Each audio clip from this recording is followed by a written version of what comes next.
Kita tempatkan seorang ibu dalam tempat yang paling terhormat, ya kita puji, kembali, ya gitu loh. Jadi suatu tempo kita berikan suatu kejutan-kejutan kepada ibu, karena ibu dalam situasi yang surprising seperti itu ibu juga tadi saya katakan, ibu itu kalau kita beri satu, mereka mengembalikan pada kita tuh 5 sampai 10 yang terjadi. Lah itulah makanya itu tadi, gitu loh.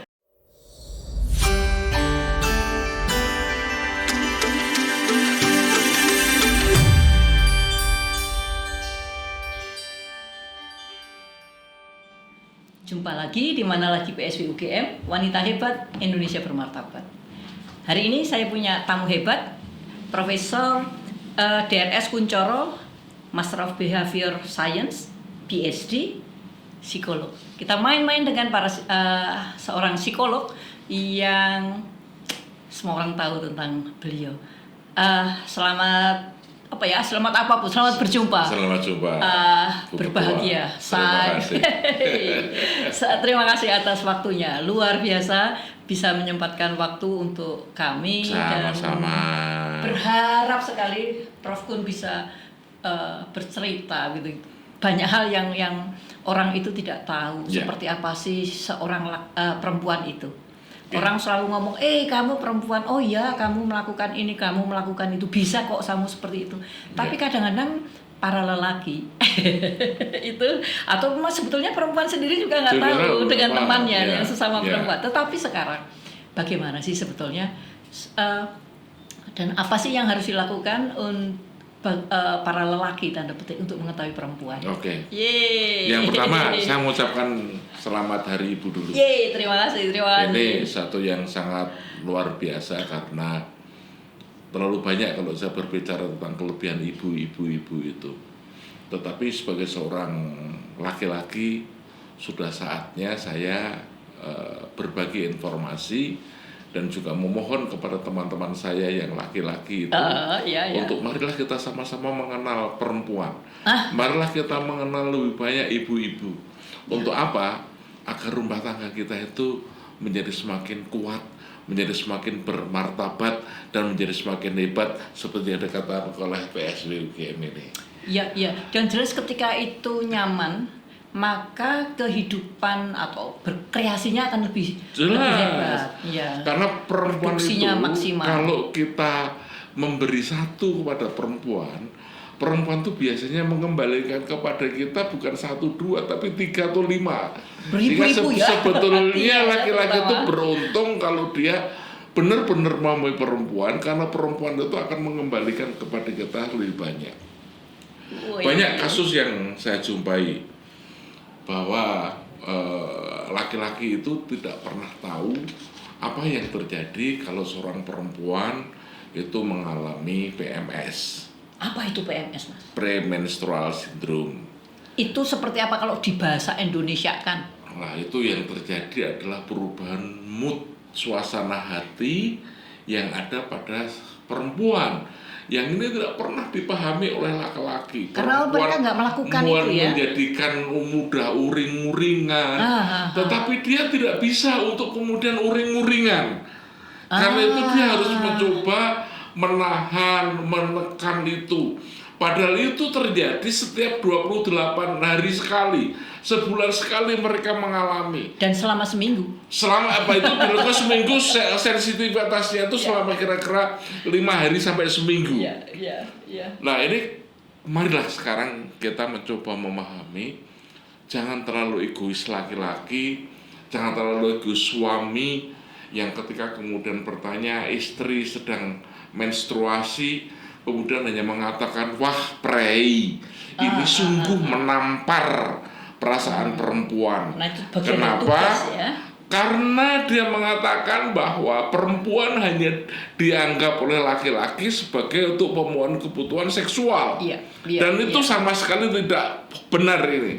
Karena itulah apa, kalau perempuan kita pahami dia menstruasinya kapan, justru pada saat seperti itu kita tambah sayang kepada pasangan kita, pada adik kita.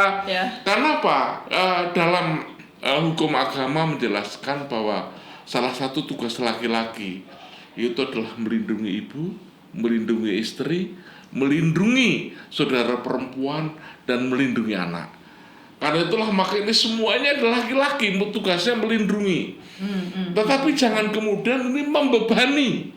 Itu yang sekarang terjadi. Sekarang terjadi seperti itu. Kebanyakan yang terjadi seperti itu, dan membebaninya itu memang tidak sengaja, tetapi kadang-kadang ini terbawa oleh lingkungan, terbawa oleh lingkungan budaya. Banyak hal ketika perempuan merasa sedang mengalami menstruasi, mendapatkan suara yang sengkring, suara yang menusuk hatinya, dia akan diam.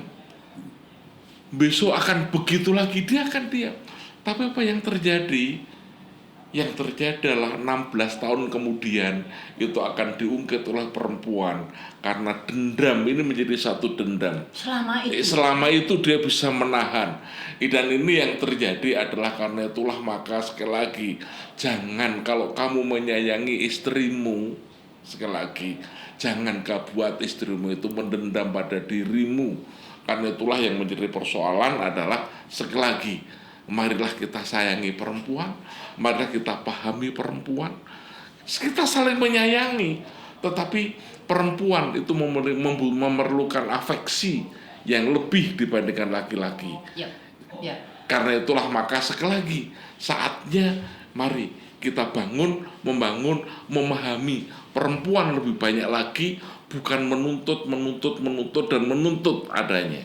Kalau gitu, Prof, kira-kira mulai kapan sih seorang anak itu harus memahami ibunya, harus memahami saudara perempuannya?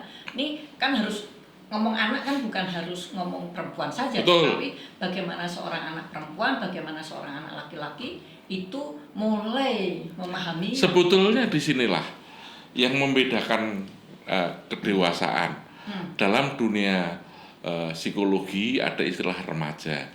Remaja adalah istilah psikologi, tetapi dalam istilah hukum remaja tidak ada.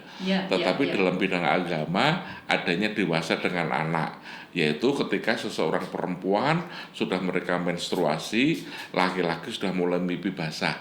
Dalam situasi seperti itulah seharusnya pendidikan bagaimana memahami lawan jenis itu sudah mulai kita selenggarakan.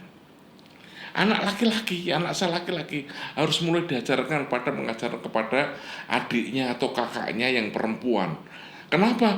Karena dia pun juga kalau dia ini sengkring pada kakaknya juga sakit hati, jangan dikira. Tidak. Jangan itu didiamkan, tetapi mulai diajarkan. Sehingga apa? Anak itu bisa bahasa Jawanya tepos liro. Sejak awal mereka sudah bisa memahami yang ada pada mereka, sehingga sekali lagi jangan sampai kita justru membuat sakit hati, tapi justru yang terjadi bisa saling mendukung, saling menolong satu dengan yang lainnya. Dalam keluarga saya yang saya didik, saya lakukan adalah anak dalam keluarga saling melakukan tolong menolong, bantu membantu, dan mau terbuka. Sejak kecil apa yang dilakukan dikemukakan. Kalau sakit hati ya sakit hati. Termasuk diantaranya juga memuji. Di dalam psikologi atau dalam teori pendidikan apapun, memuji itu lebih baik dibandingkan dengan menghukum. Tapi yang terjadi dalam diri kita dan keluarga kita justru lebih banyak yang terjadi adalah menghukum. Jarang anak itu, aku bangga loh dengan bapak ibu, aku senang punya bapak ibu, aku senang punya mbak, mas, aku senang punya anak kamu. Adanya hanya dihukum. Kamu salah. Akibatnya yang terjadi tidak salah kalau kemudian anak ini mencari perhatian di luar, dan di luar yang salah seperti apapun oleh lingkungannya dikatakan kamu hebat. Karena itulah maka yang terjadi dia menjadi nakal di luar, karena di luar dia mendapatkan pujian, sementara di rumah tidak pernah mendapatkan pujian. Itu bisa larinya seperti yang kasus yang ada di pembunuhan yang ada di Magelang? Banyak yang terjadi. Itu salah satu yang dikasih di Magelang itu karena mereka tidak punya empati dalam keluarga. Si anak tidak pernah diajari bagaimana tanggung jawab laki-laki. Gitu. Dia diberi tanggung jawab merasa itu beban bagi dia. Gitu loh. Kalau dia kemudian dia di situ bisa memahami situasi ini, maka saya kira akan menjadi mudah. Dan ini saya jumpai juga bahwa ada juga anak dosen di UGM, yang mereka juga tidak bisa mendidik anaknya, keluarganya dengan baik, karena banyak di antara kita yang hanya juga ada yang memberikan kepada keluarga itu fungsional. Karena itulah maka saya di dalam meletakkan tingkat kesuksesan seorang, ukuran sukses itu ada 5, Bu Wiwi. Yang pertama adalah sukses karier pribadi kita. Yang kedua adalah sukses keluarga. Yang ketiga adalah sukses kemasyarakatan. Masyarakat itu bisa masyarakat akademik, bisa masyarakat tetanggaan, lingkungannya. Kemudian sukses agama. Dan yang kelima adalah sukses hobi. Nah, kalau ini kita kembangkan 5 sukses ini, hidup itu menjadi sangat seimbang. Tidak hanya sukses sama karier tapi keluarga ditinggalkan atau apa yang dihilangkan gitu loh. Keseimbangan itu betul diciptakan dari awal dan menjadi cita-cita kita. Nah sekarang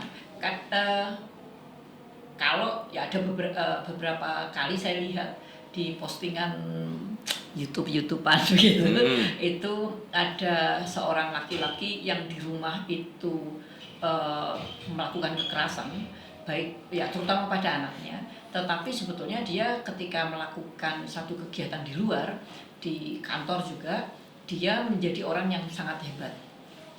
Nah ini menjadi satu hal yang menjadi itu sangat ironis.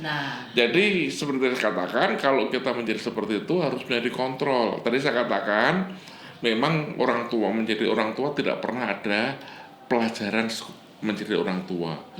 Tidak ada pendidikan orang tua. Lah kamu menjadi orang tua itu menjadi seperti apa? Namun yang perlu kita pahami bahwa kita ini tadi sukses bermasyarakat, kita hidup di masyarakat. Masyarakat kita itu selalu mengontrol kepada kita. Makanya kalau mungkin tadi Bu mengatakan bahwa dia di rumah seperti ini, di kantor seperti ini, masyarakat akan menilai. Dan ini kan menjadi bahan pergunjingan di masyarakat. Tapi sekarang ketika kita di rumah yang melakukan seperti itu, kadang kan kita tidak diketahui oleh orang di luar, karena kan rumah kan privacy ya gitu. Jadi kan mereka ngelihatnya bahwa di luar sangat luar biasa, di karier dia sangat. Tapi produknya anaknya tetap masih bisa kelihatan, dari situ masih bisa kelihatan. Jadi ukuran-ukuran keberhasilan, sehingga tadi dikatakan bahwa kadang-kadang yang tadi kami sampaikan bahwa ukuran dalam keluarga, ukuran bagaimana kerjasama suami istri, yang seperti misalnya sekarang dalam merayakan Hari Ibu, sekali tempolah ibu kita manjakan, gitu loh, bapak dan sebagainya, pekerjaan keluarga sebagainya, untuk kita tempatkan seorang ibu dalam tempat yang paling terhormat. Ya kita puji, gitu loh.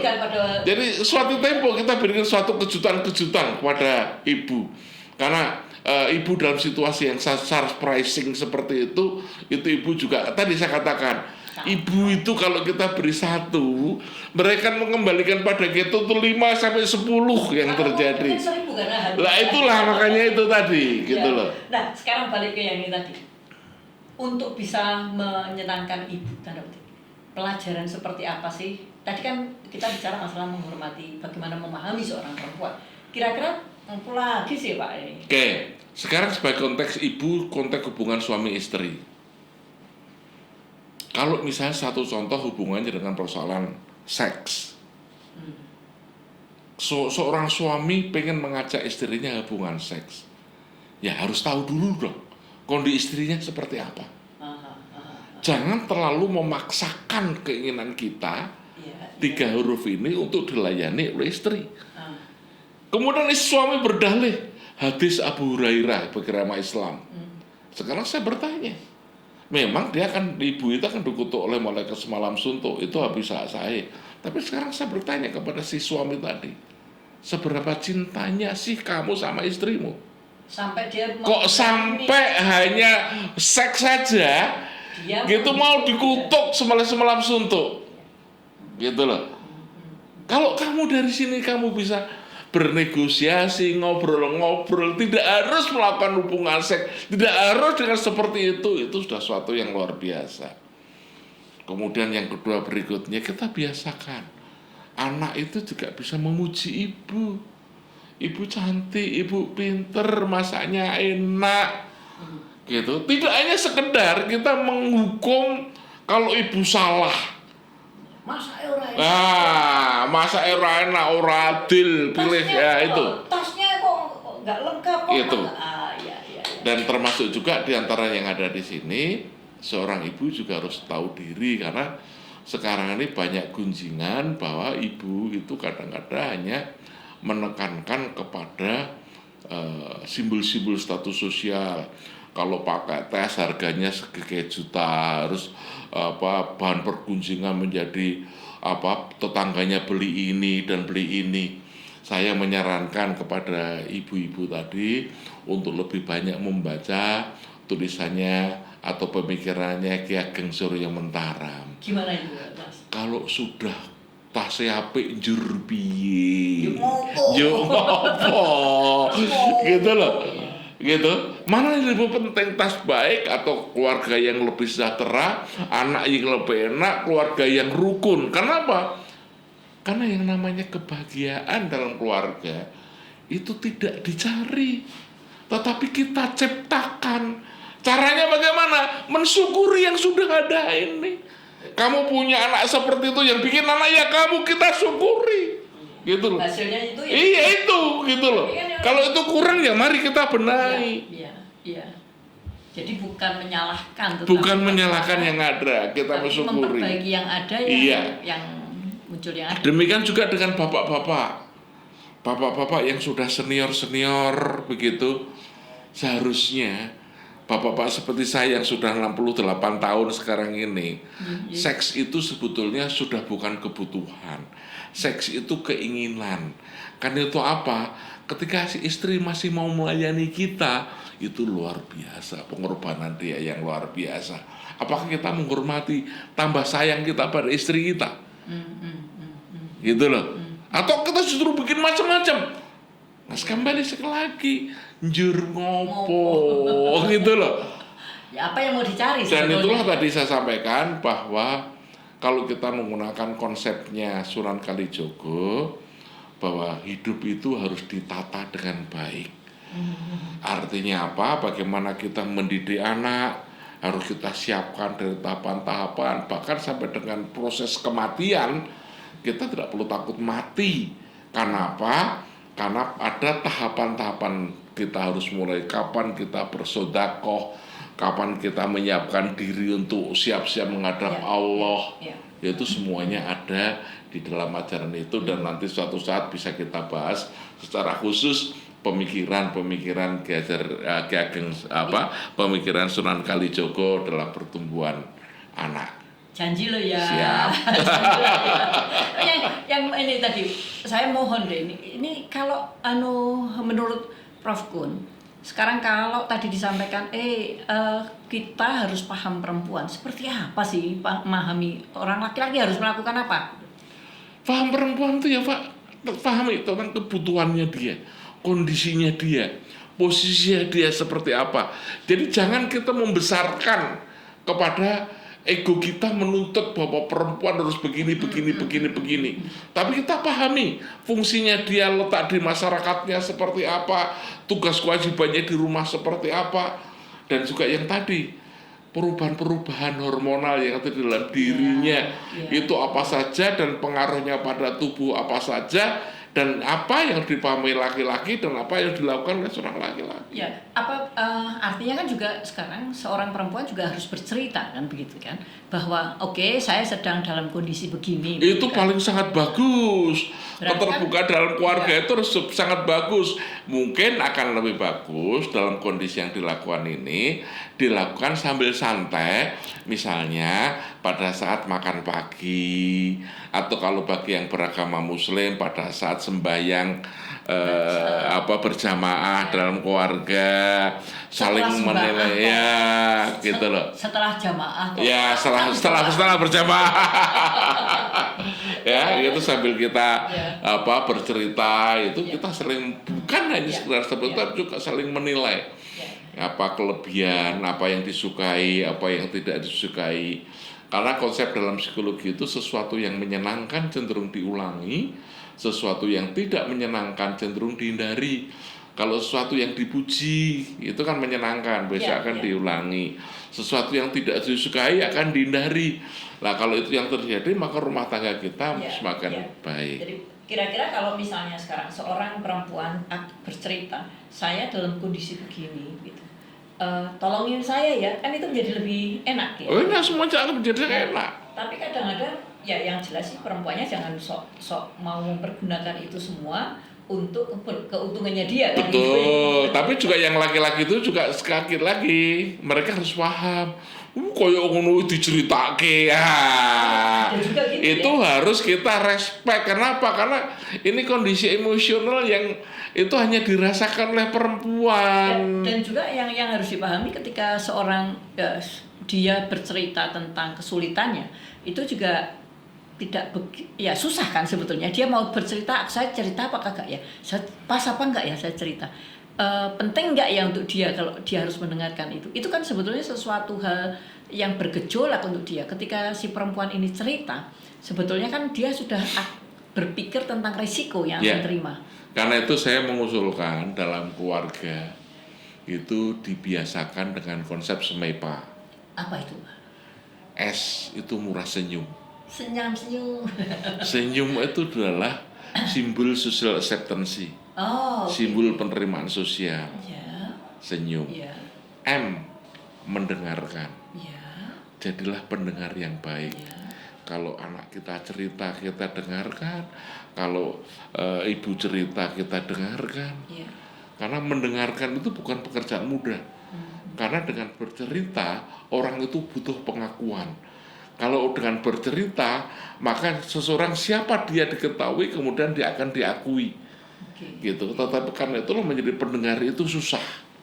SME, itu empati. Empati terhadap. Ya, kalau dicubit sakit ya jangan mencubit. Kalau kemudian kamu dicereweti itu sakit hati ya kamu jangan cereweti. Ya. SME, P itu peka. Peka itu mampu menjadi simbol. Contoh sederhana tadi kalau misalnya kalau tadi ibu sedang uring-uringan, oh ibu sedang menstruasi. Dengan kepekaan itu kita bisa ngerti. Atau kalau misalnya bapaknya udah marah terus, bapak baru nggak punya uang. Itu peka. Atau dia kok rokok terus. Lah, baru stres. Gitu loh ya. Bagaimana untuk merilis tadi kan sebetulnya. Jadi senyum, mendengarkan, empati, peka. Kemudian P berikutnya peduli. Peduli itu what can I do for you? Kalau mereka uring-uringan seperti itu, apa yang bisa saya lakukan untuk mereka? Gitulah. Bagaimana membuat itu menjadi lebih baik? Kita bisa membantu mereka. Apa yang bisa terjadi? Karena itu kalau dalam keluarga seperti ini, maka dalam keluarga bisa terjadi saling caring satu dengan yang lainnya. Karena ada kepedulian satu dengan yang lainnya. Senyum, mendengarkan, empati, peka, peduli. P berikutnya adalah pandai memuji dan memilih kata-kata bijak. Kalau kita memuji tadi saya sudah jelaskan, kemudian memilih kata-kata bijak. Kata-kata bijak di sini ini harus kita sering merenung. Kalau aku ngomong dengan bahasa X begini, sengkring enggak? Kalau bahasa begini bagaimana? Ya, karena itulah makanya perlu dilatih. Dalam keluarga ini perlu dilatih. Berarti itu kan juga tidak bisa lepas dari kata empati. Iya, semuanya semoga pandai memuji dan berkata bijak. A-nya itu action. Lakukanlah itu dalam setiap hari. agar ini menjadi skill kita di dalam kita bergaul. Ya. Pertama kita latih di keluarga. Kalau di keluarga sudah menjadi sangat baik, maka ini akan menjadi keluarnya akan lebih baik. Ya. Jadi kalau misalnya itu menjadi satu kegiatan yang menyenangkan sebetulnya, kita harusnya mulai dari sekarang ya. Mulai sekarang kita lakukan. Apalagi sekarang sudah sedang Hari Ibu ya. Hari Ibu, kita mulai dari Ibu 2022.